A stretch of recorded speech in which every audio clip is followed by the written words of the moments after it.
Hola a todos, soy Marcelo San Martín, yo soy cardiólogo del Hospital Ramón y Cajal en Madrid, de la Unidad de Críticos Cardiovasculares y de Hemodinámica. En esta charla voy a repasar con vosotros la ECMO venoarterial y venovenosa y puesta en la práctica clínica. ECMO significa Extracorporeal Membrane Oxygenation y esto se puede utilizar sacando sangre del lado izquierdo del corazón y metiendo en la circulación derecha del corazón, lo que conocemos como ECMO venoarterial o VA, o metiendo la sangre otra vez en la circulación derecha, o sea, sacando de la aurícula derecha, en general por la vena cava inferior, y metiéndola de vuelta en la aurícula derecha después de pasar por la bomba y por el oxigenador, lo que se conoce como ECMO venovenosa o ECMO VV. ¿Cuándo vamos a utilizar una u otra? Pues muy sencillo. La ECMO venoarterial es para situaciones en que el corazón izquierdo no funciona, o incluso el corazón derecho, para el shock cardiogénico en general. Luego repasaremos las indicaciones. Y la ECMO venovenosa es para cuando tienes que sustituir la función pulmonar porque una hipoxemia severa. La ECMO es una terapia puente. Puente a decisión, puente a la recuperación, puente a trasplante, puente a otro puente. Hay varias situaciones. Aquí os dejo la figura central de este magnífico artículo de revisión del JACC del 2019, donde se repasan todas las indicaciones, shock cardiogénico, en diferentes posibilidades de diagnóstico, la parada cardíaca, las arritmias ventriculares refractarias, como puente a posibilidad de trasplante, a que la situación mejore o a una terapia de sustitución de la mecánica circulatoria más duradera. La máquina que tenemos y que tiene prácticamente todo el mundo es esta, la de Maquette, el Cardio Help System, donde se ve pues la consola, aquí detrás está puesto el oxigenador, aquí dentro está metida la bomba, abajo pues el calentador, el caudalímetro, la bombona de oxígeno y pues aquí lo podéis ver en más detalle junto con los catéteres. Dos posibilidades, o ponerla percutánea a través de tubos que son bastante gorditos, entre el 15, 17 y 18 frames, puede llegar hasta 21 en el caso del drenaje venoso, o la ECMO central, que es la que se utiliza pues cuando no hay un acceso periférico adecuado, donde se saca de la aurícula en general y se mete en la aorta el flujo después de pasar por bomba y oxigenador. En el caso de la ECMO venovenosa, la configuración más frecuente es esta aquí, de la figura A, donde el circuito, digamos, venoso, una sangre sin oxigenar, se saca por la vena cava inferior y se introduce por una yugular oxigenada. Esto los cirujanos lo conocen como el circuito arterial, aunque vaya de nuevo la aurícula derecha. También se puede poner los dos en vena cava inferior. Lo importante bueno, también esta es otra posibilidad, el catéter Avalon, donde es un catéter de doble luz, donde el mismo catéter puesto en la vena cava inferior saca por un lado la sangre y pues se introduce en la aurícula derecha orientada hacia la válvula tricúspide. Lo importante es mantener una distancia cuando se ponen los catéteres de esta manera, de al menos 15 centímetros, para evitar la recirculación, que sería que sacas la sangre por un lado, la metes por el otro y la que estás metiendo la estás otra vez metiendo en la ECMO sin pasar por la circulación del paciente la sangre oxigenada. Entrándonos ya en la ECMO venoarterial, que es la más frecuente para nosotros cardiólogos, algunas características importantes son el flujo máximo, o sea, no hay bomba que dé más flujo que esta, entre 4 y 6 litros por minuto, depende de un montón de factores, pre, poscarga, etc. La duración del soporte es en general de varios días, que eso la FDA pues lo tiene para unas pocas horas, pero pues hay pacientes que están semanas, sobre todo en edad pediátrica, con la ECMO y pues la duración depende de pues, la necesidad de soporte, de aparición de complicaciones, desde la duración de la membrana de oxigenación, que por cierto más que una membrana son microtúbulos. El tamaño de las cánulas va de entre un 18 a 21 frames y de 15 a 22 frames en el caso de la línea arterial. Las ventajas de este soporte frente a otros es su alta capacidad de suministrar un gasto cardíaco, la capacidad de oxigenar, además de eliminar la CO2, pues de ahí viene el nombre, de oxigenador. Y las desventajas serían, pues son frecuentes las hemorragias, es frecuente también que genere fenómeno inflamatorio, la necesidad de descargar el ventrículo izquierdo, dado que al expulsar la sangre en la aorta torácica descendente a través de la femoral, lo que hacemos es realmente aumentar la poscarga, no estamos descargando el ventrículo izquierdo en este proceso.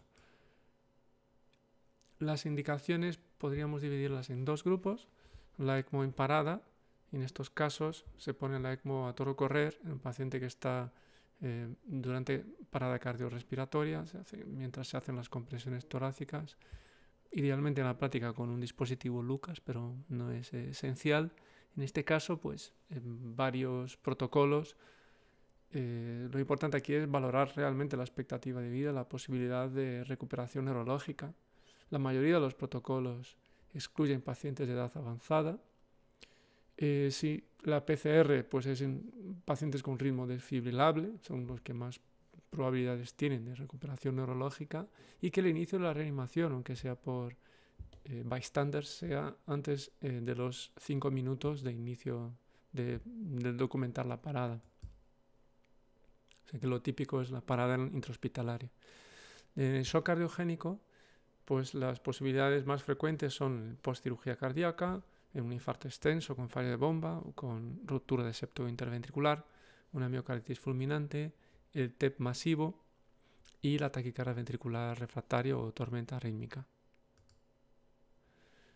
Vamos a empezar a repasar un poco qué es en la práctica que tenemos que monitorizar. Empiezo por la presión arterial invasiva. Hay que coger una arteria, preferiblemente la arteria radial derecha, y la arteria radial derecha es precisamente para monitorizar cuánto de la sangre oxigenada que estamos metiendo a través de la femoral está llegando al cerebro. A través de la monitorización de la presión y de la radial derecha podemos tener una mejor idea de esto. Luego hablaremos del síndrome de Arlequín o el síndrome norte-sur, donde pues depende mucho de la función de bomba del ventrículo izquierdo para ver un encuentro de los flujos de sangre que sale del VI más distal en la aorta o más proximal en la aorta ascendente. Si no se contrajera el ventrículo izquierdo, el paciente es como si fuera que estuviera en circulación extracorpórea de cirugía cardíaca prácticamente, siendo la válvula aórtica competente. Toda la sangre oxigenada que estamos metiendo por abajo a través de la ECMO estaría llegando al cerebro.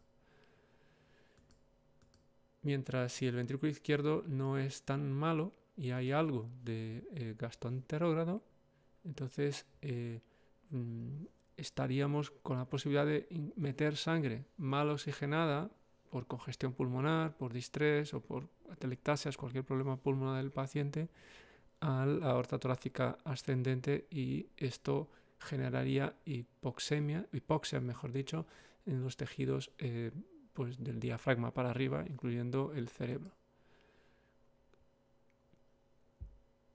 Tenemos que monitorizar que el ventrículo izquierdo esté correctamente descargado. Eso, sobre todo cuando hay mucha disfunción ventricular izquierda, y la posibilidad de no tener ni siquiera apertura de la válvula aórtica. Esto es malo. Malo porque genera varios problemas, aparte de la trombosis dentro del ventrículo, mala perfusión coronaria y congestión pulmonar.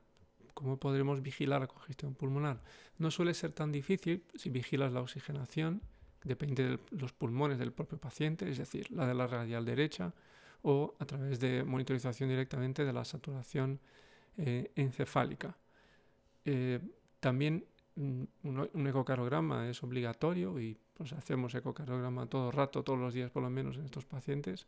Es un eco a pie de cama, y el eco pulmonar aprovechando que tienes al aparato allí. La radiografía de tórax te indica la congestión pulmonar, y tener un catéter de arteria pulmonar, un catéter de Swan-Ganz colocado. Si no descargamos bien el ventrículo izquierdo, dos opciones: la del balón intraaórtico de contrapulsación, y para pues situaciones más severas un catéter como el Impella. Si combinamos con un balón, vamos a tener menos gasto dependiente del ventrículo izquierdo. Esto descarga algo menos, bastante menos que el Impella ACP, que es esta bomba que metemos en el ventrículo izquierdo, y puedes conseguir hasta 3 a 4 litros minuto de gasto anterógrado. Sobre el catéter de Swan-Ganz quería puntualizar, yo creo que es interesante, es importante, aunque no mandatorio. Lo útil del catéter de Swan-Ganz es obtener la presión de enclavamiento. Es una variable que no puedes obtener de ninguna otra forma no invasiva. Es algo útil también conseguir la saturación venosa mixta, aunque este dato también lo da la máquina, el CardioHelp de Maquette. No es útil para saber el gasto cardíaco por termodilución, dado que al aspirar sangre de la aurícula no obtenemos un gasto cardíaco adecuado mediante esta técnica. Y un problema puede ser la colocación. Si intentas colocarlo por la femoral, es lo típico para los hemodinamistas, es lo más fácil, pues al tener el catéter de ECMO de aurícula derecha ahí, pues ocupa mucho espacio y no sube el catéter. Entonces habría que colocarlo por arriba, y por arriba a veces también la cánula de ECMO pues dificulta bastante la colocación a ciegas. ¿Qué más hay que monitorizar? Pues la coagulación y hemostasia. Los pacientes tienen que estar anticoagulados, el fármaco más utilizado es la heparina, y pues otra opción, una opción muy atractiva, al menos desde el punto de vista teórico, aunque es más cara, es la bivalirudina. Es la opción preferencial en caso de trombocitopenia inducida por heparina.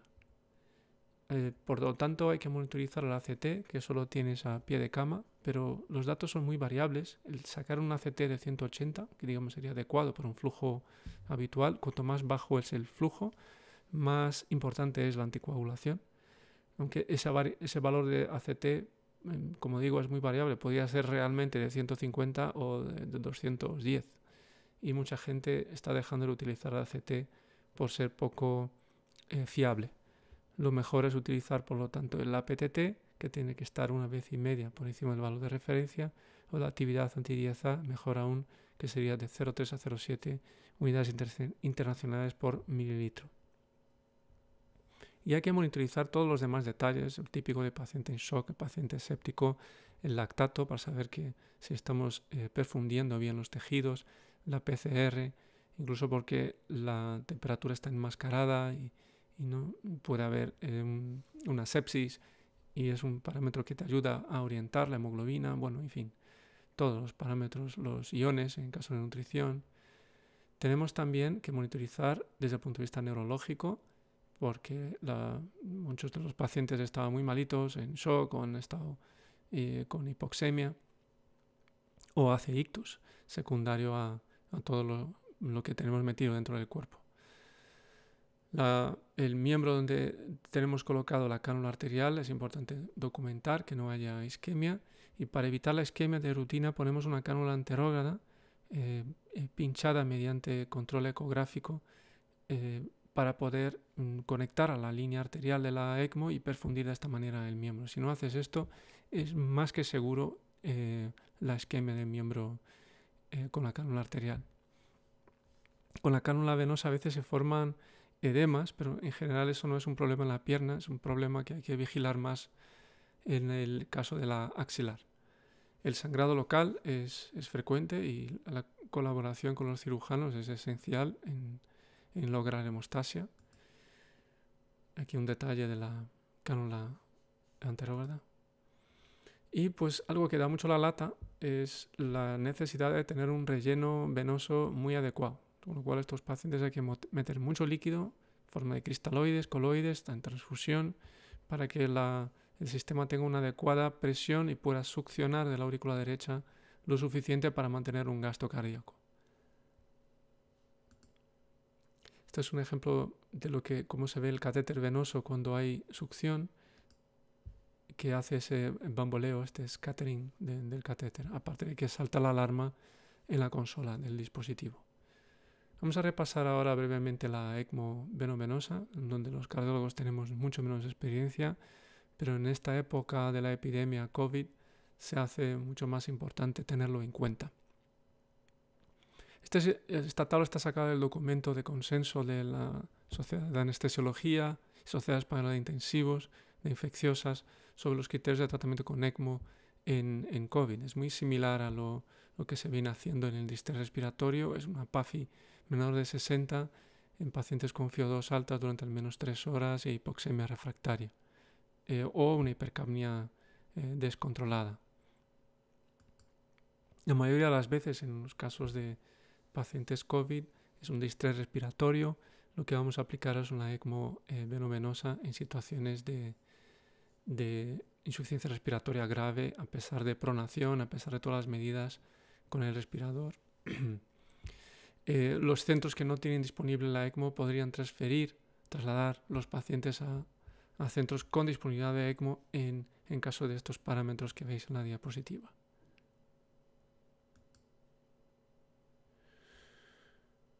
Bueno, pues vamos a repasar algunos posibles problemas con la ECMO VV y el primero de ellos es la hipoxemia, que no estemos controlando adecuadamente la saturación de oxígeno, la presión parcial de oxígeno en la gasometría. Normalmente se coloca el dispositivo inicialmente para una FiO2 del 100%, un flujo de intercambio de 2 a 5 litros es lo que va a lavar la CO2 y un gasto cardíaco de en torno a 50-80 mililitros kilo minuto, en torno a 3-4 litros por minuto.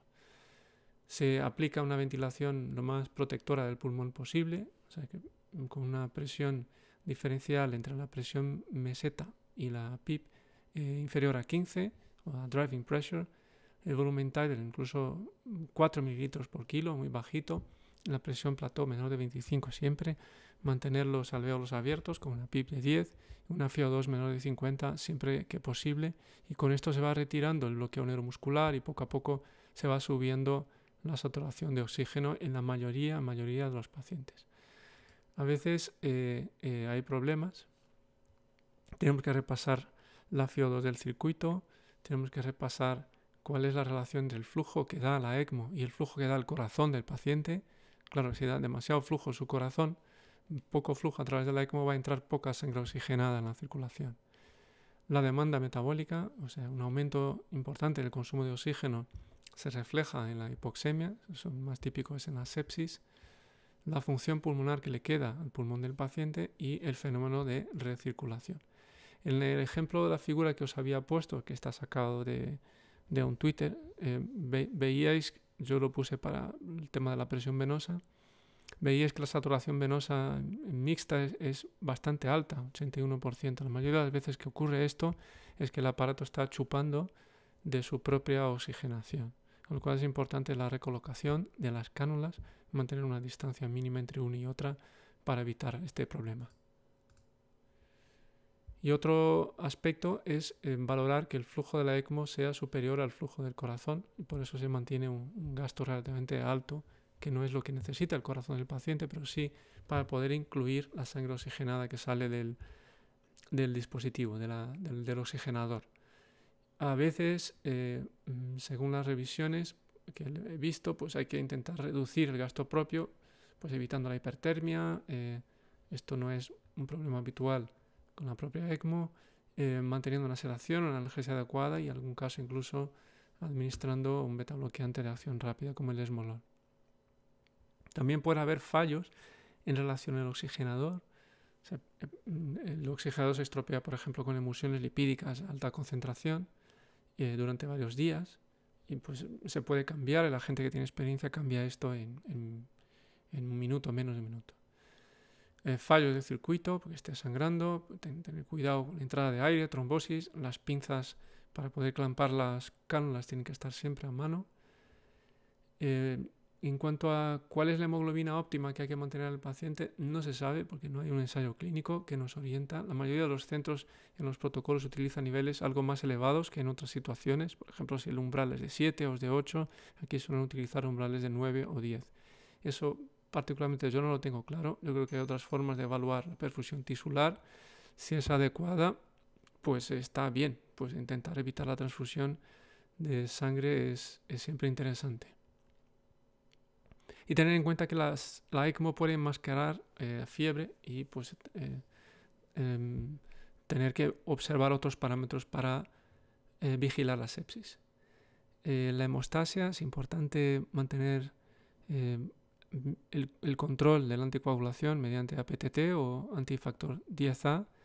Si se sospecha resistencia heparina, hay que medir el antitrombina 3 y reponer, pues la mayoría de las veces lo que se repone es plasma, y una forma más completa de evaluar la coagulación es mediante el tromboelastograma. En 20 minutos tienes bastantes datos sobre la hemostasia. Tener en cuenta también las plaquetas y la disfunción del ventrículo derecho, que puede ocurrir en pacientes con hipertensión pulmonar, con distrés bastante severo, que se puede intentar mejorar con inotrópicos, vasodilatadores, diuréticos o, en último caso, convertir a ECMO venoarterial.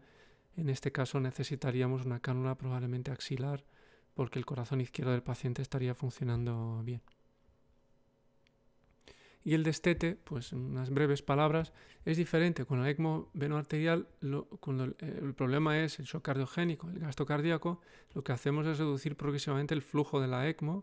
Vamos vigilando la recuperación con el ecocardiograma, la respuesta de descarga del VI con el ecocardiograma, vemos la pulsatilidad en la presión arterial, valoramos la PCP, y en el caso de la ECMO venovenosa, donde el problema es la hipoxemia refractaria, lo que vamos a hacer es reducir progresivamente la FiO2 del circuito para basarnos en el pulmón del propio paciente. Y pues progresivamente después reducimos el flujo de la ECMO y vamos dejando la circulación normal, la respiración normal del paciente. Bueno, pues esto es todo. Pues agradecerles el interés y dejaré enlaces interesantes y la posibilidad de comentarios en el canal de YouTube. Hasta la próxima.